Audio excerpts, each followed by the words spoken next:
Welcome back to the deep dive.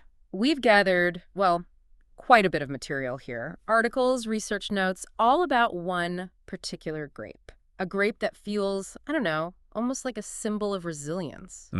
Our mission today, to really get into these sources, understand Plavac Mali, Croatia's #1 red grape, and figure out, why its story hits so hard. Yeah, that's a good way to put it. This isn't just another grape variety we're talking about. Plavac Mali is just so tied to the Dalmatian coast, the islands. Right, that dramatic scenery. Exactly. It's been shaped over centuries by, well, by an environment that would probably defeat most other grapes, frankly. And looking through this stuff, there are some genuine surprises, connections you wouldn't guess, challenges that look almost impossible. Yeah.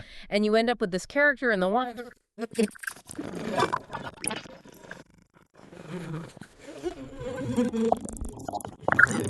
Pretty much the red grape of Croatia, the most important one, the most symbolic. And the name means something, right? It does. Plavac means blue, and Mali means little, so little blue. Okay. It refers to the berries, they're small, and this really intense dark blue-black color when ripe. Okay, and this leads us to that big discovery, the Zinfandel thing. Ah, yes. Yeah. The big aha moment in wine genetics, really. For ages, nobody knew where California's Zinfandel actually came from. Yeah. But researchers, especially Dr. Carol Meredith's team at UC Davis, Yeah. they finally cracked it. Through DNA. Exactly. They found Plavac Mali is actually a natural cross, like a descendant of two really old Croatian grapes. One is Crljenak Kaštelanski, Which is Zinfandel. which is Zinfandel, or Primitivo in Italy. And the other parent is another ancient local grape called Dobričić. So Croatia is definitely the homeland. Confirmed. Yeah. And Plavac Mali itself has been the main red grape down there in Dalmatia for, well, centuries. It was vital for the economy, making these, big, robust red wines that could last. And you see that history and how it's grown, the traditional ways versus modern stuff. Totally. You still see the old Vaso or bush vines, especially in the tough steep spots that are low to the ground. But you also see more modern trellising, especially since Croatian wine started its big comeback in the last few decades. It's like old meets new. And it really only grows in Dalmatia, right? That's its home turf. Almost exclusively. Yeah. The big names, the places you hear about, are the Crljenak Peninsula and then islands like Oshvar, Brač, Vizos. It's really a creature of that specific Adriatic environment. Which sounds pretty harsh. Intense sun, heat, wind. Oh, it's demanding, no question. But that intense sun, that's actually crucial because Plavac Mali ripens late. It needs those long, sunny autumns to get fully mature. Mature meaning sugar. Sugar, yes, but also what we call phenolic ripeness. That's the maturity, the tannins, the color, the flavor compounds in the skins. It's not just about sweetness. Got it. It needs the whole package. Right. But then you have the sea breeze. That's the balance. It cools things down a bit, brings a little humidity so the vines don't just bake. And keeps things clean. Yeah, it helps prevent fungal diseases. Yeah. And, people often say it adds that little hint of saltiness or minerality to the wine. And the winds, the Bora and the Jugo, they play a role too. Big time. Yeah. Bora, that's the cold, dry one from the northeast, good for drying things out after rain. The Jugo is the opposite, warm, humid from the south. That one can bring moisture, maybe increase disease risk, so growers have to constantly adapt. Okay. And the soil. Kota the zemlja. Poor land. Literally poor land, yeah. Yeah. But here's the thing, what's poor for, say, vegetables is often fantastic for wine grapes. How so? Well, first, drainage. All that rock and limestone means water doesn't hang around the roots. That's vital. And the rocks themselves, reflection. Yes, especially the white rocks. They bounce sunlight back onto the grapes. In places like Dingač, those super steep slopes facing the sea, you get sun from above, sun reflected off the sea, and sun reflected off the rocks. They call it triple insolation. Wow. That's a lot of sun. It is. It helps ripen the grapes intensely. Plus, the rocks soak up heat during the day and radiate it back at night, kind of evening out the temperature swings. And because the soil isn't rich in nutrients. The vines don't get lazy. They don't grow tons of leaves. They have to push their roots down deep into the rocks, searching for water and nutrients. They develop these really extensive root systems. And focus on the fruit. Exactly. All that energy goes into fewer, smaller berries, which means everything, sugars, acids, tannins, flavors, gets more concentrated. It's that classic wine paradox. Struggle equals quality. It really is shaped by the place. So the vine itself, Right. What does it look like? Ampelography, right? Right. The leaves are sort of medium-large, 5 lobes, sometimes a bit fuzzy underneath, maybe for protection.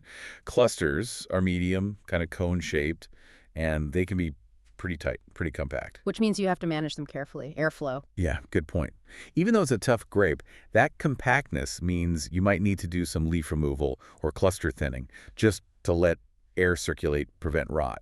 And the berries are small, dark, thick skins. Small to medium, yeah, that classic deep blue-black. And the skins are medium to thick, which is really important. That's where all the color and a lot of the tannin comes from. We talked about late ripening, but the intense sun, there's a downside too. Dehydration. A major one. It's called raisinning, or locally sahar. The berries can actually start to dry out on the vine from the sun and wind. A little bit might concentrate things nicely, but too much. Raisin flavor. Yeah, you get those cooked or overly dried fruit notes, which isn't usually what you want. It's a balancing act for the grower. So they have to manage the vineyard to avoid that. Absolutely. How they prune, how they train the vines. On those steep slopes, the traditional low vaso or bush vine protects the grapes a bit, encourages deep roots. Flatter areas might use trellises. Controlling the yield is key too, though the poor soils often do that naturally. Managing the leaves for shade. Crucial, especially with that triple sun thing. You need some dappled shade to prevent actual sunburn on the berries. And because it's so tough to farm, is sustainability kind of built in? In many ways, yes. You just can't get tractors onto a lot of these slopes. It has to be manual work. So yeah, low intervention farming is often the tradition and the necessity. Okay, so you've wrestled these grapes from the rock and sun into the winery.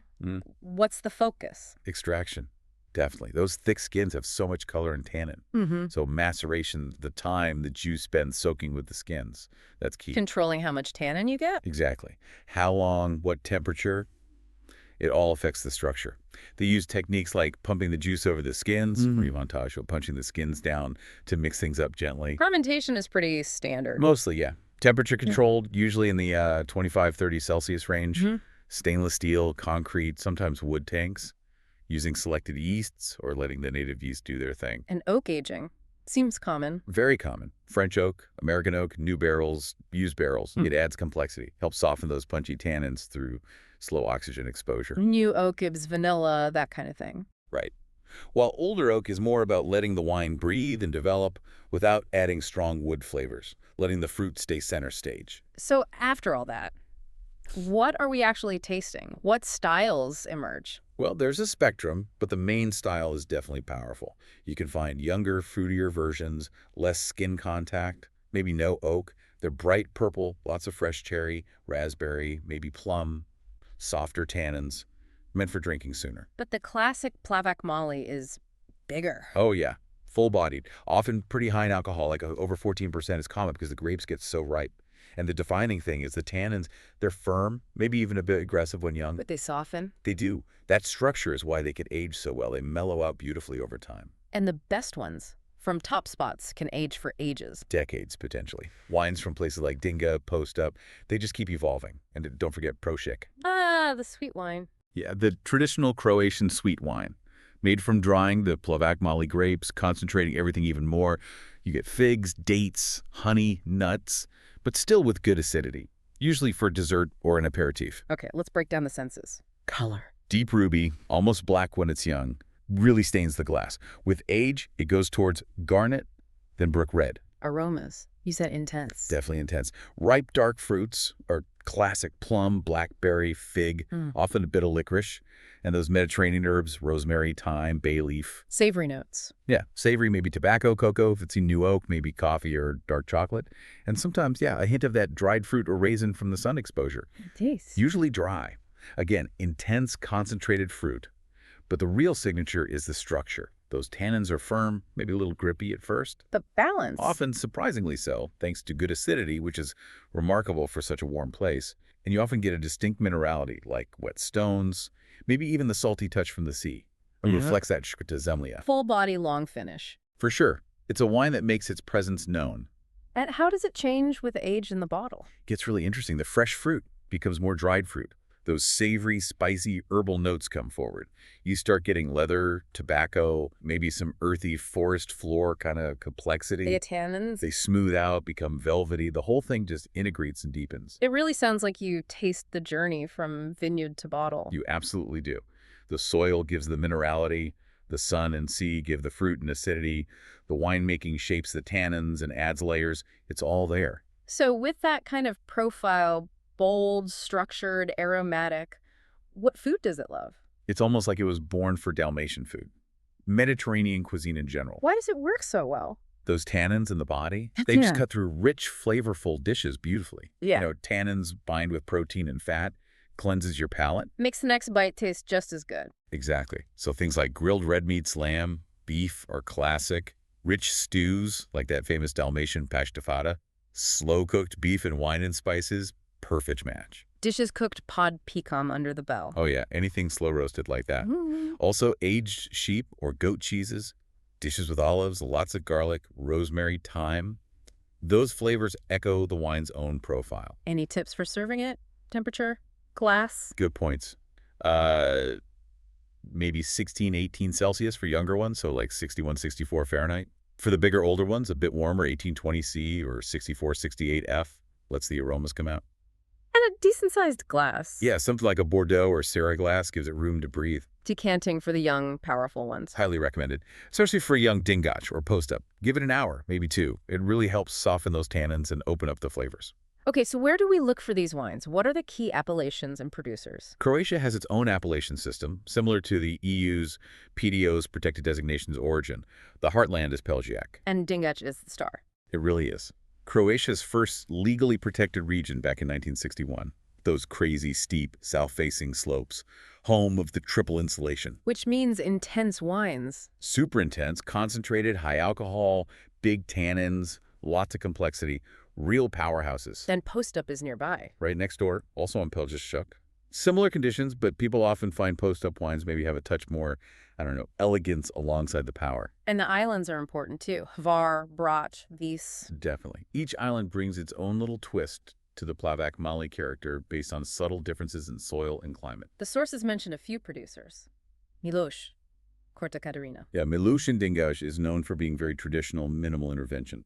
Crta Catarina has gained a lot of international praise for their polished, age-worthy wines from Dingač and Post-Up. Grigic Vina, that's Mike Grigic from California. The very same. He came back to his roots to make wine in Dingač, blending tradition with, modern know-how. Then you have Saint Hills working across different Dalmatian spots. Sina on Brač, Tomic on Hvar. Exactly. Yeah. Stina's quite modern, really focusing on that rocky island feel. Tomic is a big name on Hvar, lots of history there. And honestly, there are tons of smaller family wineries too, especially on Plavac, making really authentic stuff. Producer associations must be important for coordinating all that. Hugely important. They help with promotion, marketing, quality standards, sustainability initiatives, technical support, trying to get the word out about Plavac Mali collectively. So it's got this amazing story, unique character. But what are the hurdles? What does the future look like? Well, the challenges are real. We talked about the difficulty of farming steep, rocky, dry means lots of manual work. Vineyards are often small and fragmented. And viticulture challenges. Ripening, dehydration. Right. Getting even ripeness can be tough. Managing that raisoning risk. Plus, the usual suspects, mildew, pests. Taming those big tannins in the winery is always a focus too. Seems like sustainability is almost forced upon them, but also needs preserving. Yeah, it's both. Keeping those old vines and traditional methods alive is vital for authenticity and heritage. And often, it is the most sustainable way. The land kind of dictates it. But people are innovating too. Research. Oh, for sure. They're looking at selecting better Plavac Mali clones, maybe ones that ripen more evenly or handle heat better. Fine-tuning vineyard techniques for the climate, like water management, canopy work, maybe using precision ag where possible. And in the winery. Still working on those tannins. Always. Refining extraction, experimenting with different aging vessels, maybe less new oak, more concrete, maybe even amphoré, to find different ways to express the grape's elegance alongside its power. So looking forward, potential for growth internationally. I think so, definitely. It's got authenticity, a unique story, a connection to this incredible place. People are more curious now about indigenous grapes and less famous regions. And the Zinfandel link helps. It's a doorway, Yeah. Gives people a starting point to try something related but totally distinct. Plus tourism. People visit Dalmatia, fall in love. Exactly. Enotourism is massive there. Tasting the wine in the place it's from is powerful marketing. But getting the word out more broadly is still needed. Essential. Educating sommeliers, writers, consumers about what makes Plavac Mali special. Its story of resilience. That's the key to unlocking its full potential. So wrapping up this deep dive, it really does feel like Plavac Mali is, I mean, it's more than a grape. It's like liquid Dalmatia, resilience, sun, stone, sea, all in the bottle. Couldn't agree more. It's got that ancient history, the Zinfandel link, that incredibly specific terroir, the poor soil, the winds, the sea shaping it. You get the robust structure, the dark fruit, the herbs, the minerality, those tannins that promise a long life. It's a wine with real substance. And it feels like it's really starting to find its voice on the world stage now, which is great to see. Testament to the grape and the people growing it. Yeah. And it makes you think, doesn't it? How does that struggle, that resilience of a vine, basically fighting this harsh environment, how does that translate into the complexity, the depth you taste? What does drinking a wine that had to battle so hard tell you about connecting with a place through flavor? Makes you want to go find a bottle and taste that story for yourself, doesn't it? Experience that Dalmatian spirit.